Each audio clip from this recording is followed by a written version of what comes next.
नमस्कार, श्री स्वामी समर्थ. आज आपण बनवणार आहोत कोबीचे मंचुरियन. त्याच्यासाठी लागणारं साहित्य आहे मीठ, तिखट, आले लसूण पेस्ट, मक्याचं पीठ, मैदा, चिरलेला कोबी.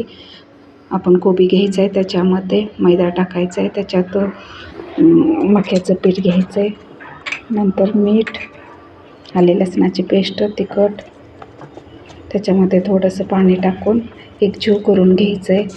एकजीव झाल्यानंतर तेलामध्ये चमच्याने ते सोडायचं आहे. सोडल्यानंतर ते परतून घ्यायचं आहे. मंद आचेवर ते तळायचं आहे. दोन्ही बाजूने खमंग खुसखुशीत होईपर्यंत तळूया. आता ते काढूया.